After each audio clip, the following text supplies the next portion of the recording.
Hi అండి, మా ఇంటి వంటకి స్వాగతం. ఇవాళ ఈడి ఏంటంటే కనుక పచ్చిమిరపకాయలు పులిహార చేస్తున్నాను. ముందుగా సరిపడగా ఆయిల్ వేస్తున్నాను.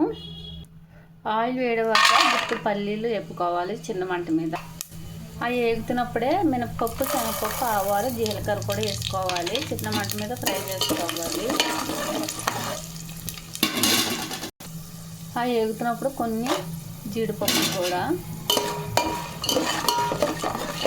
కలర్లో ఫ్రై చేసుకుంటే అటుపక్క ఇటుపక్క కూడా బాగా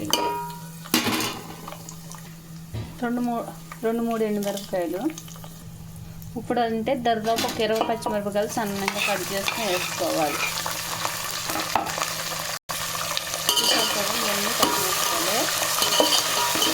పచ్చిమిరపకాయలు వేయాలంటేనే ఘాటుగా ఉండాలి. ఇప్పుడు కరివేపాకు ఇప్పుడు బాగా కలిపి వేసుకోవాలి. ఎవరైనా చేసేసింది నిమ్మకాయ పులిహార, పచ్చిమిరపకాయ పులిహార అని అంటారు. ఇప్పుడు అవి వేగిపోయినాయి కాబట్టి నేను రుచికి సరిపడగా సాల్ట్ వేస్తున్నాను. ఇప్పుడైతే పసుపు వేస్తున్నాను. కలర్కి పసుపు వేయాలి కదా, పసుపు వేస్తున్నాను. ఒకసారి అట్టి ఇటు కలిపేసుకుంటే ఈ పసుపు అంతా కలుపుతుందంట. ఇప్పుడు ఏడువేరానం తీసి ఆ తాలింపులు వేయాలి. చూసారు, ఇలా కలిపేసుకోవాలి. ఇప్పుడు గింజలు లేకుండా నిమ్మరసం అయితే వేస్తున్నాను, ఒక 5 నిమ్మకాయలు.